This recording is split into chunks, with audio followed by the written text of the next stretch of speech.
큰 예언자가 나타나셨네.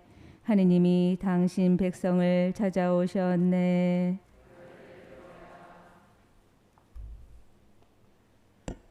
주님께서 여러분과 함께 또한 사제의 영과 함께 마르코가 전한 거룩한 복음입니다. 주님 영광 받으소서. 며칠 뒤에 예수님께서는 카파르나움으로 들어가셨다. 그분께서 집에 계시다는 소문이 퍼지자 문 앞까지 빈자리가 없을 만큼 많은 사람이 모여들었다. 예수님께서는 그들에게 복음 말씀을 전하셨다. 그때에 사람들이 어떤 중풍병자를 그분께 데리고 왔다. 그 병자는 네 사람이 들것에 들고 있었는데 군중 때문에 그분께 가까이 데려갈 수가 없었다. 그래서 그분께서 계신 자리에 지붕을 벗기고 구멍을 내어 중풍병자가 누워있는 들것을 달아 내려보냈다. 예수님께서 그들의 믿음을 보시고 중풍병자에게 말씀하셨다. 얘야, 너는 죄를 용서받았다. 율법학자 몇 사람이 거기에 앉아 있다가 마음속으로 의아하게 생각하였다. 이 자가 어떻게 저런 말을 할 수 있단 말인가? 하느님을 모독하는군. 하느님 한 분 외에 누가 죄를 용서할 수 있단 말인가? 예수님께서는 곧바로 그들이 속으로 의아하게 생각하는 것을 당신 영으로 아시고 말씀하셨다. 너희는 어찌하여 마음속으로 의아하게 생각하느냐? 중풍병자에게 너는 죄를 용서받았다 하고 말하는 것과 일어나 내 들것을 가지고 걸어가라 하고 말하는 것 가운데에서 어느 쪽이 더 쉬우냐?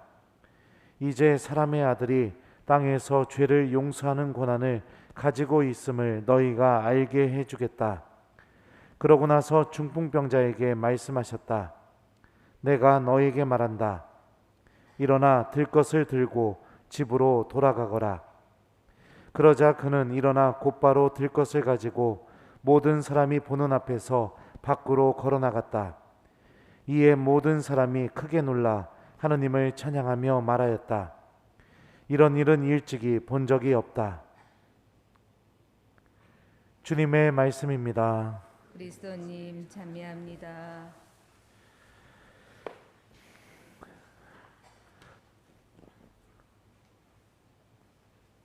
오소서 성령님.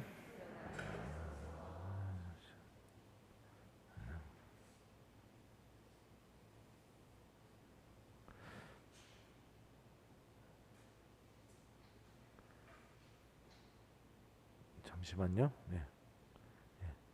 예수님께서 그들의 믿음을 보시고 중풍병자에게 말씀하셨다. 안녕하세요. 네, 저는 지금 청년 성서 연수 중인데요. 여러분들하고 미사하려고 이렇게 왔습니다.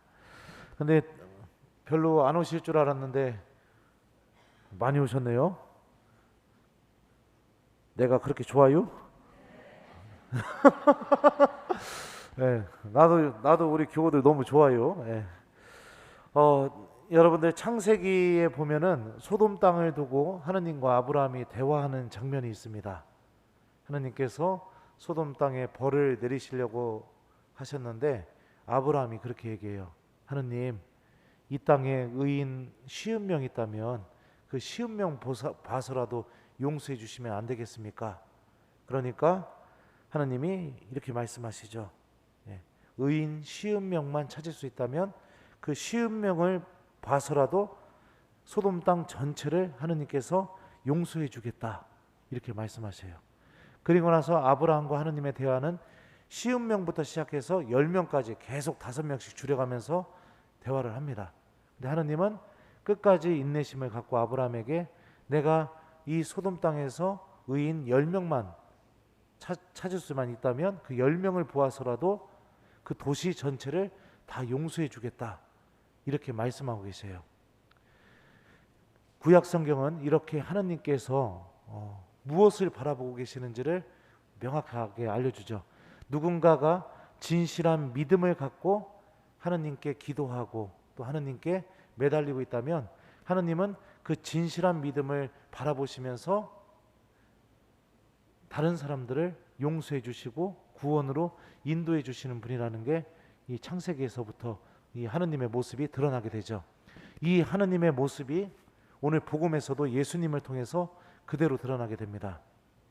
오늘 복음을 보면요, 네 사람이 예수님을 들것에 들고 이렇게 다가오게 됩니다. 사람들이 너무 많았어요. 갈 수가 없었어요. 그래서 어떻게 했느냐, 지붕으로 그 중풍병자를 들것에 들고 올라가서 지붕을 뜯고 지붕 위에서 그 중풍병자를 예수님께로 이렇게 내려 보내게 되죠. 그 네 사람이 정말로 예수님께서 이 중풍병자를 고쳐주실 수 있다는 믿음이 있었기 때문에 가능했던 행동이죠. 그죠? 정말로 믿었기 때문에 이 중풍병자가 예수님께 다가가기만 하면 반드시 이 중풍병자는 치유를 받을 수 있을 것이다. 이 진실한 믿음이 있었기 때문에 그 안에서 그 믿음에서 그런 행동이 나올 수 있었겠죠. 그러자 예수님께서는 어떻게 하시느냐? 마르코복음서 저자가 이렇게 표현합니다. 예수님께서 그들의 믿음을 보시고 중풍병자에게 말씀하셨다. 얘야, 너는 죄를 용서받았다. 창세기에 그 하느님이 아브라함에게 하셨던 그 모습처럼 예수님께서도 똑같이 중풍병자를 예수님께 데리고 간 그 네 사람의 믿음을 바라보시면서 중풍병자의 죄를 용서해 주고 계십니다. 근데 여러분들 여기서 죄를 용서받았다 이 말은 옛날 그 이스라엘 사람들은 큰 병에 걸리면 큰 죄를 저질렀기 때문에 저 병을 얻게 된 것이다 이렇게 이해한 거예요. 그러니까 예수님의 치유가 일어나게 되는 거죠. 진실한 믿음이 있는 곳, 그 믿음에서 나오는 행동, 그 행동은 누군가를 구원할 수 있고 누군가의 죄가 용서받을 수 있게 해줄 수 있는 힘을 가지고 있습니다. 그래서 우리는 이 말씀을 통해 우리가 왜 기도해야 되는지, 우리가 왜 미사를 드려야 되는지, 우리가 그럼에도 불구하고 하나님 말씀을 왜 붙들고 살아야 되는지에 대한 이유를 여기서 찾을 수 있어요. 하나님께서는 우리들의 이 믿음을 보고 여러분들이 지금 앉아있는 이 모습을 바라보시고 누군가의 죄를 용서해 주고 계시고 또 누군가가 당신 나라로 들어올 수 있도록 자비를 베풀어 주고 계시는 겁니다. 그러니까 내가 기도 한번 할 때마다 또 미사를 한번 드릴 때마다 내가 또 하나님의 말씀을 이웃들에게 실천할 때마다 그렇게 생각했으면 좋겠습니다. 내가 누군가를 예수님께로 데리고 가고 있는 사람이 되는 거다. 그 누군가가 지금 냉담하고 있는 내 가족들일 수도 있고요. 아니면 하나님을 믿지 않고 있는 내 가족들일 수도 있고 불특정 다수겠죠. 뭐 누가 됐든지 간에 내가 기도할 때마다 하나님의 말씀을 이웃들에게 실천할 때마다 또 내가 미사에 나올 때마다 누군가를 살리는 일을 하고 있다. 이렇게 생각을 하셨으면 좋겠어요. 이 신비가 미사 때도 그대로 이 사제의 입을 통해서 고백이 됩니다. 평화의 인사 때요. 그죠? 네, 지금 그 부분이 갑자기 생각이 안 나요. 나이 먹었나 봐요. 주 예수 그리스도님 제자들에게 평화를 주노라 하셨으니 저희 죄를 헤아리지 마시고 교회의 믿음을 보시오 라고 이렇게 모든 사제들이 미사 때 그렇게 이야기하죠. 그러니까 우리들의 죄를 보지 마시고 교회 공동체의 믿음을 보셔서 우리들에게 평화를 베풀어 주십시오 라고 이렇게 모든 사제들이 청합니다. 하느님은 이처럼 우리들의 죄를 낱낱이 파헤치고 그 지은 죄만큼 그대로 심판하시고 그대로 벌하시고,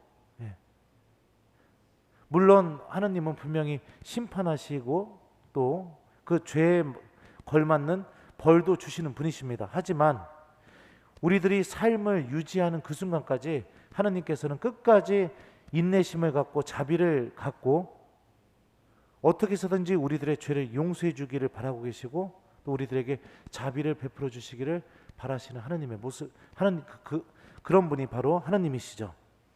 그러니 사랑하는 우리 교우 여러분들, 만약에 여러분들 가족 중에 누군가가 냉담하고 있다면, 누군가가 하느님을 믿지 않고 있다면 더 진실하게 기도하셨으면 좋겠습니다.